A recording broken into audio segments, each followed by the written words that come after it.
The picture I get, he's not a grand puppet master moving everybody on invisible strings, but some sort of million-armed octopus. A millipus, let's call it. Constantly reaching out tentacles and often drawing back nothing but a bloody stump, crying, "Foiled again." But the millipus is very busy and quite resourceful. If it controlled the planet, it could choose either operating in the open or retaining secrecy. But since it doesn't have that omnipotence yet, it must choose to be as anonymous as possible. Therefore, many of its tentacles will be probing around in the areas of publication and communications. It wants to know when somebody is investigating it or getting ready to publicize an investigation he's already completed. Finding such a person, it then has two choices: kill him or neutralize him. Killing may be resorted to in certain emergencies, but will be avoided when possible. You never know when a person of that sort has stashed extra copies of his documents in various unexpected places to be released in the event of his death. Neutralization is best, almost always. Saul paused to relight his pipe, and Muldoon thought, the most unrealistic aspect of Doyle's stories is Watson's admiration at these moments. I'm just irritated because he makes me feel like a chump for not seeing it myself. Go ahead, he said gruffly, saving his own deductions until Saul was finished. The best form of neutralization is recruitment, of course. But any crude and hurried effort at recruitment is known as taking your pants down in the espionage business because it makes you more vulnerable. The safest approach is gradual recruitment, disguised as something else. The best disguise, of course, is the pretense of helping the subject in his investigation. This also opens the second and preferable option, which is leading him on a wild goose chase, sending him looking for Illuminati in organizations which they have never really infiltrated, feeding him balderdash like that stuff about the Illuminati coming from the planet Vulcan or being descended from Eve and the serpent. Best of all, though, is telling him the purpose of the conspiracy is something other than it actually is. Especially if the story you sell him is in keeping with his own ideals, since this can then shade over into recruitment. Now, the sources this Pat unearthed mostly seem to come to one of two conclusions. The Illuminati doesn't exist anymore, or the Illuminati is virtually identical with Russian communism. The first I reject, because Malik and Pat have both disappeared, and two buildings, one here in New York and one way down in Mad Dog, have been bombed in a series palpably linked with an investigation of the Illuminati. You've already accepted that, but the next step is just as obvious. If the Illuminati tries to distort whatever publicity cannot be avoided, then we should look at the idea that the Illuminati is communist-orientated as skeptically as we look at the idea that they don't even exist. So, let's look at the opposite hypothesis. Could the Illuminati be a far-right or fascist group?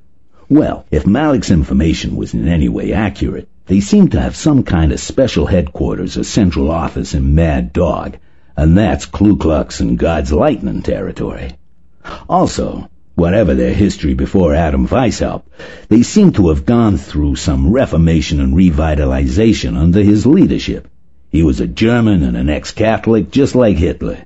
Considering the proclivities of the German character, Weishaupt could likely be an anti-Semite. Take up the many doctrine links between Illuminism and Freemasonry, and the known anti-Catholicism of the Masonic movement. Add in the fact that ex-Catholics are frequently bitter against the Church, and both Weishaupt and Hitler were ex-Catholics. And we get a hypothetical anti-Jewish, anti-Catholic, semi-mystical doctrine that would sell equally well in Germany and in parts of America. Finally, while some left extremists might want to kill the Kennedys and Reverend King, all three were more likely targets for right-wingers, and the Kennedys would be especially abhorrent to anti-Catholic rightists. A last point, Saul said. Consider the left-wing orientation of confrontation. The editor, Malik, would probably not give much credence to most of the sources quoted in the memos, since the majority are from rightist publications, and most of them allege that the Illuminati is a leftist plot. His most probable reaction would be to dismiss this as another right-wing paranoia, unless he had other sources besides his own research department. Notice how cagey he is. He doesn't tell his associate editor, Peter Jackson, anything about the Illuminati itself, just that he wants a new investigation of the last decade's assassinations. The bottom memo is so old and yellow, it suggests he got his first clue several years ago, but didn't act. Pat asks him why he's hiding all this from the reporter, George Dorn. Finally, he disappears. He was getting information from someplace else, and it revealed a plot he could believe in and finally fear. That would probably be a fascist plot, anti-Catholic, anti-Jewish, and anti-Negro. Muldoon grinned. For once I don't have to play Watson, he thought. Brilliant, he said. You never cease to amaze me, Saul. Would you glance at this, though, and tell me how it fits in? He handed over a piece of paper. I found it in a book on Malik's bedside table. The paper was a brief scrawl in the same handwriting as the occasional jottings on the bottoms of Pat's memos. Prez Garfield, killed by Charles Guiteau, a Roman Catholic.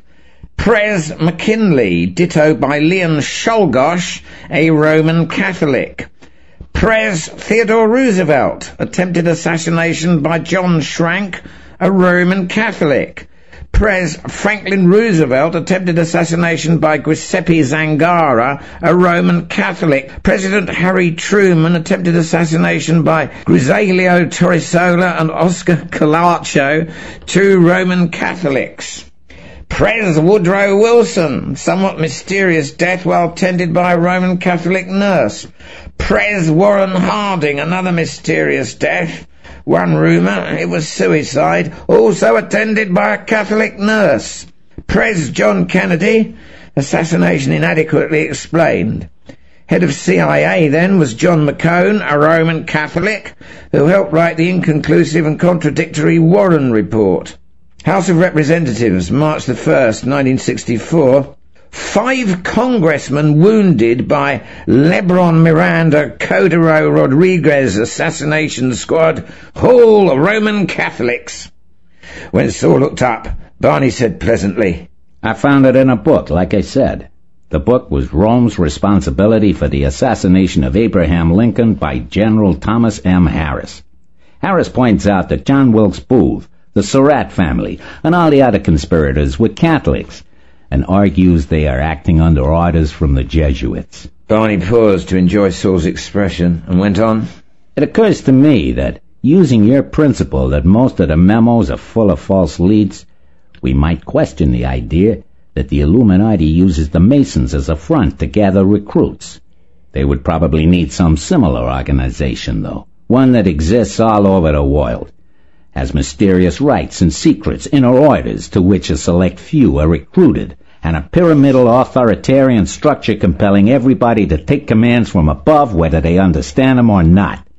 One such organization is the Roman Catholic Church. Saul picked up his pipe from the floor. He didn't seem to remember having dropped it. My turn to say brilliant, he murmured finally. Are you going to stop going to Mass on Sunday? Do you really believe it? Muldoon laughed. After 20 years, he said, I finally did it. I got one jump ahead of you, Saul. You were standing face to face with the truth, eyeball to eyeball, nose to nose, mouth to mouth, but you were so close that your eyes crossed and you saw it backward. No, it's not the Catholic Church. You made a good guess in saying it was anti-Catholic as well as anti-Jewish and anti-Negro. But it's inside the Catholic Church, and always has been. In fact, the Church's efforts to root it out have given Holy Mother Rome a very unfortunate reputation for paranoia and hysteria. Its agents make a special effort to enter the priesthood in order to obtain holy objects for use in their own bizarre rites. They also try to rise as high in the Church as they can to destroy it from within. Many times they've recruited and corrupted whole parishes, whole orders of clergy, even whole provinces. They probably got the Weishaupt when he was still a Jesuit. They've infiltrated that order several times in history, and the Dominicans even more. If caught in criminal acts, they make sure that their cover Catholicism and not their true faith is publicized, just like this list of assassins. Their god is called the Light Bearer, and that's probably where the word illumination comes from. And Malik asked about him a long time ago and was told by this W.H., quite correctly, that they still exist. I'm talking about the Satanists, of course.